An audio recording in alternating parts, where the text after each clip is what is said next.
Hey, what's up, everybody? It's Michael with the League of Items, and I'm going to go through a bunch of the teams. The other video that I just posted a little while ago was supposed to be more similar to this one, but I kind of like started talking about stats and the LCS and like why I'm skeptical about a lot of the statistics. I think that's a good video, but just has a different use for most people, so I'm just going to try to do this a little bit faster in a separate video.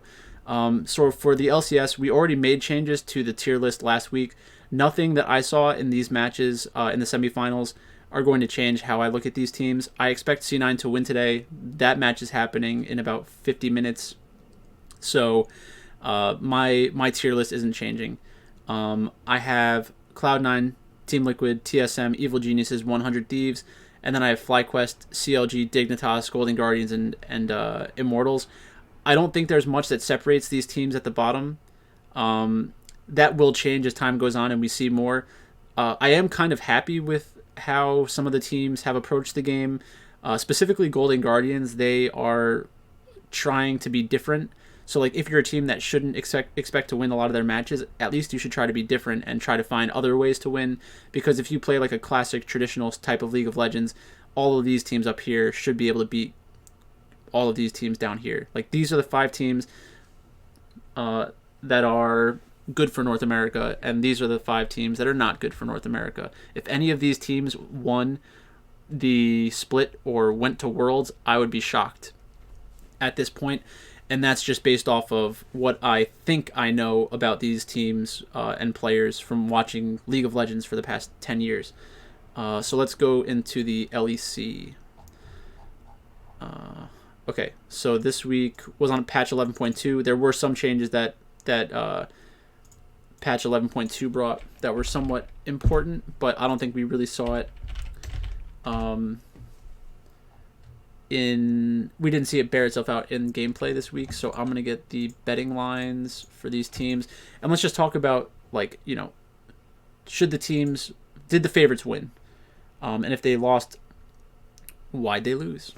So on the 29th, we had Mad Lions against Excel. Mad Lions was a minus 175 favorite. They won. My opinion is not going to change.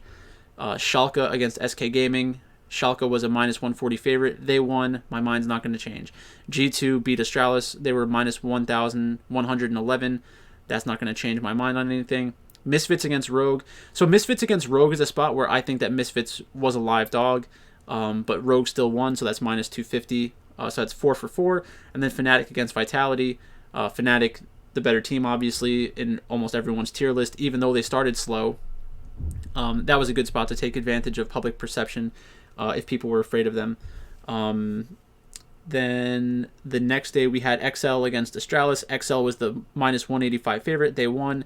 Misfits against SK Gaming. Misfits was minus 222. SK Gaming won as a plus 175 dog. I did talk about that in my notes. So I said Misfits greater than sign SK Gaming, meaning that they should win. I said I'm playing both sides here because everyone probably hates SK, and there's a good chance for them to be low owned. So that's a good reason to get them into your DraftKings lineups. Because the day before they lost against Schalke, when they had a realistic chance of winning, they were a good dog. Vitality against Rogue. Rogue beat Vitality, which is not surprising. That's kind of what you expected. Rogue was minus 435. Vitality was another dog that I thought had a chance of winning the match. G2 Esports against Schalke. G2 lost to Schalke. I said G2's ownership is another thing I'll be looking at today. I will have a few SO4 lineups. The reason why I had Schalke lineups is because in a win, I figured that they would do pretty well, and you always want to give yourself exposure to those kinds of outcomes. So they won as a plus 375 dog, and then Mad Lions beat Fnatic at plus 146. That was insane to me. I said Fnatic versus Mad Lions is an even matchup. Both teams should be right around 20% owned, I think. So if you hear me say Fnatic versus Mad Lions is an even matchup and one of them is listed as a plus 146 underdog, that means you should take the underdog because you're getting value. Not much else to explain about that one. So if we take a look at the teams, I think that these 1, 2, 3, 4, 5, 6, 7, 8, 9. Then Astralis is down here. That's Origin's symbol, but I'm not changing it out. I just don't care enough to switch that. So Rogue has looked good so far. That's why I still have them in second place. That's fine. Misfits, Mad Lions, and Fnatic I think are all about the same. I do think that it's similar to the LCS. These 5 teams are good. These 5 teams are bad. Anytime one of these teams plays each other and is a huge underdog, I'll probably be on the underdog. Anytime that these teams play each other, if there's a huge underdog, I'll probably be on the underdog. And every time one of these teams plays these teams, I will take the favorites. Like, that's just how it goes. I think that it's pretty self-explanatory. Let's go to the LPL. So yeah, for this, just before I move off of this, I'm not changing any of these teams right around here. I don't think there's a reason to change them yet. Like, you could say, oh, well, Misfits beat Mad Lions, they should be ahead of them. Or Misfits lost to Rogue, they should be behind them. It's like, they are.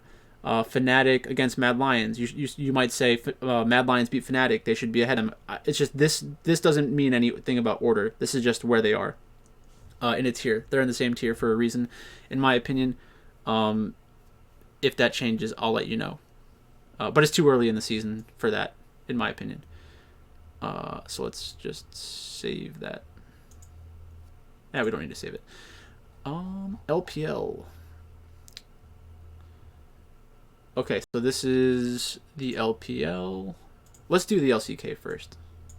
Because there's so many teams in the LPL. It's just so tough. 1, 2, 3, 4, 5, 6, 7, 8, 9, 10. We have all 10 teams. Let's look at the results.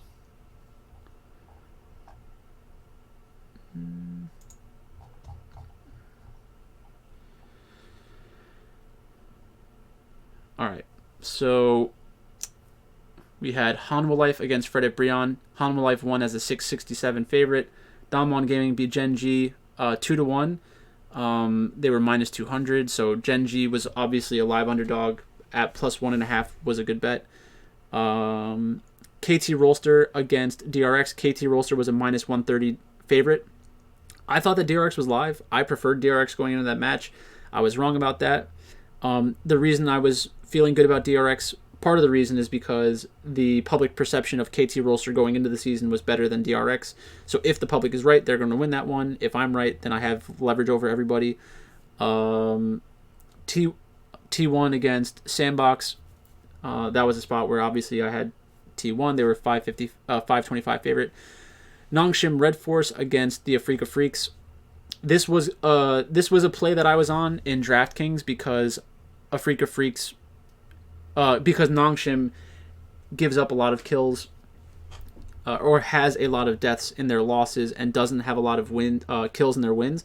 So I was happy to play Afrika Freaks in that spot. Damwon Gaming against Hanwha Life. Damwon Gaming won 2-0. Hanwha Life, I think, is going to be competitive with teams like Damwon this season. So I was on Hanwha Life. I thought they were a live dog. DRX against Fredit Brion. DRX won. They were minus 435 favorites. So maybe Fredit Brion and DRX are closer than I thought. But I'll take DRX every time against them.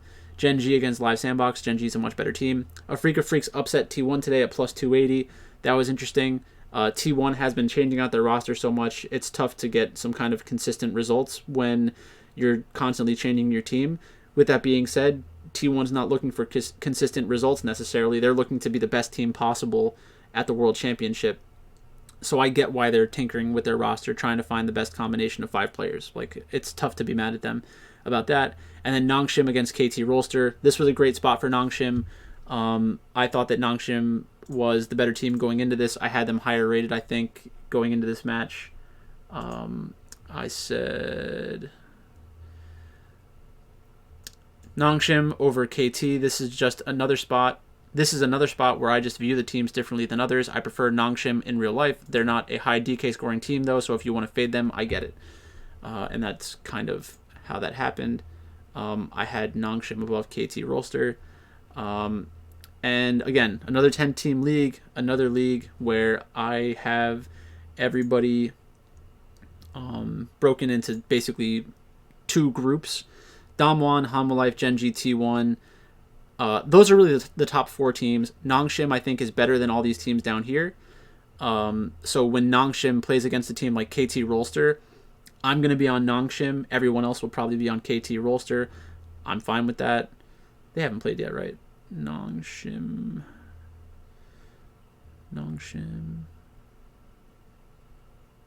Yeah. Okay, so that's fine. I'm not changing any of these teams. Again, Hanwha Life, Gen.G, T1, I think they're all pretty similar. They all have very talented rosters. Nongshim, I could see Nongshim taking a series off of one of these teams up here. I cannot really see any of these teams down here consistently beating the better teams in the league. So that's enough for the LCK. Let's look at the results for the LPL. All right, so we had EDG against Thunder Talks. So EDG was a minus 1,400 favorite. They won. JDG was a minus 200 favorite over Rare Atoms. They won. RNG was a minus 170 favorite over V5. They won. LNG was a minus 108 dog to Bilibili Gaming, who was a minus 120. I was on Bilibili Gaming there. I think that we haven't seen the best out of Bilibili Gaming. Their drafting has been really bad. They are not using Zika the way that I would use Zika. But hopefully that changes as time goes on. Tonight they have an interesting match against RNG. I think that Bilibili Gaming has a shot. I'll be on them tonight. Sunning against OMG. Sunning won as a minus 550 favorite. LNG against eStar. LNG was minus 350. I thought that was an easy one. RNG against Team World Elite. Team World Elite was minus 200. RNG won as a plus 150 dog. That was an easy one too. That's a spot where the statistics are going to lie to you. World Elite has been pretty dominant so far, meaning they're winning a lot of games, so their statistics are going to look good. RNG, if you just look at them from a talent perspective, Xiaohu is one of the better players that has been in the LPL for the past, I guess, 5 years probably. So that kind of talent doesn't go away. Even though they transition to the top lane, there are a lot of champions that you can cross over between the roles, and there are certain things about League of Legends you just can't teach, and Xiaohu has a lot of those intangibles. And like I said, there's not really anything to... It's just tough to pick against someone like Xiaohu. Then you had Wei against Beishang. They're both pretty good. Actually, I'll tell you my write-up for that. So I had World Elite versus RNG. Definitely RNG plus 1.5 maps. I think by the end of the split, Xiaohu's better than Breathe. Beishang and Wei are both good junglers. Cryan is better than Shanks. World Elite are slight favorites in bot. World Elite has side selection 2 out of 3. I will play RNG and World Elite if I run 20 DK lineups. And I did that. Thunder Talk Gaming beat V5. That was surprising. V5 is continuously switching out their AD carries, Y4 and Trigger. That's a very bad sign to me because, well, they're actually changing a few of their spots, I think. But V5 is better than losing to Thunder Talk Gaming. That was weird. Couldn't see that one coming. But good for Thunder Talk Gaming. Fun Plus Phoenix against Invictus Gaming. This was another spot that I said Invictus Gaming against FPX. I have a lot of info in my video today, meaning the video from a few days ago. I think FPX is the correct side in terms of upside and a win, but I am more of an IG fan and will play both sides regardless. FPX is more likely to play Moonstone, and Invictus Gaming has side selection, so if they have a good response or 5 pick on red side that can compete with Moonstone, they should win this 2-1. There's always the chance they int, though. If the Shy plays Karma or Lulu or a Moonstone champion, I may stop playing League of Legends DFS forever. So I guess we could take a look at that real quick. And then Rare Atom beat Rogue Warriors, which was expected. I was on Rogue Warriors. Rogue Warriors just didn't show up. Top Esports beat JDG minus 208 to plus 160. JDG is the kind of team where people will start doubting them, and that's when you just continuously play them. So that's not a problem.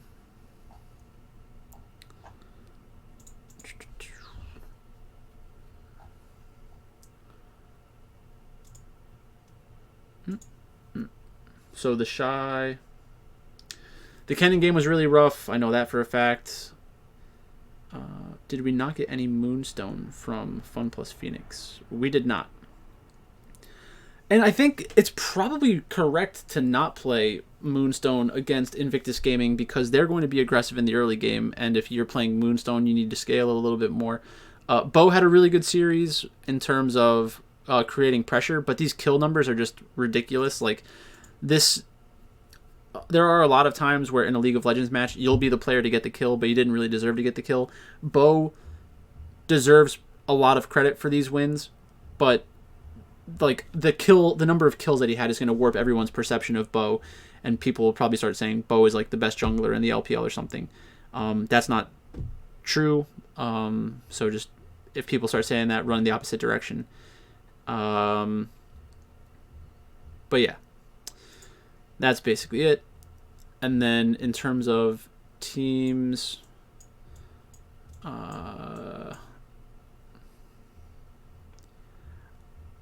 I still feel this way. This isn't fundamentally changing for me. I don't think that we've seen enough from these teams to have gigantic shifts in opinion on them.